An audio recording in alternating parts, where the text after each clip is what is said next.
Construction Industry Development Board to investigate whether companies which have admitted to bid rigging and collusion should be disqualified from state tenders. And Presidency says it's determined to correct what it terms inaccurate statements made in the media about South Africa's facilitation in the Zimbabwean issue. With your news update, I'm Busima Kutulela.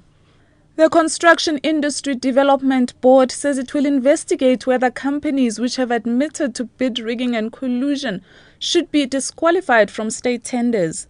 The board says it has appointed a team to investigate the companies, after which it will decide to impose fines, deregister or disqualify companies from tenders. The board can fine a company up to 100,000 rand and bar it from public sector construction work tenders for up to 10 years. In June, the Competition Commission reached a settlement with 15 construction companies, including Murray and Roberts, for collusive tendering in contravention of the Competition Act. The Presidency says it's determined to correct what it terms inaccurate statements that have been made in the media about South Africa's facilitation in the Zimbabwean issue. Top envoy on Zimbabwe, Lindiwe Zulu, has come under fire for some of the statements she has made.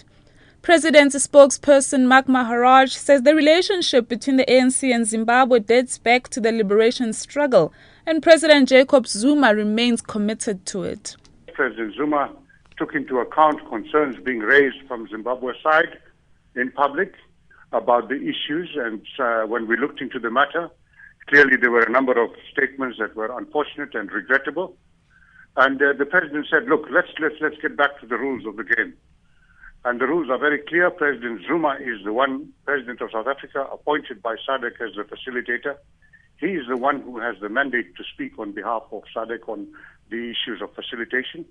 Marikana Commission spokesperson Tshepo Mahlangu says they expect all 5 parties that temporarily pulled out of the commission to brief them on the way forward this morning. Last week, the North Gauteng High Court in Pretoria dismissed an application by advocate Dali Mpofu for the state to pay the legal costs of his client. 4 other parties, including the families of the mine workers and members of trade union AMCU, temporarily withdrew their participation in solidarity with the mine workers. Mahlangu says the withdrawal will not stop the commission from continuing. We expect them to come back after consulting with their clients and getting further instructions as to what their way forward is going to be in respect of their participation in the commission.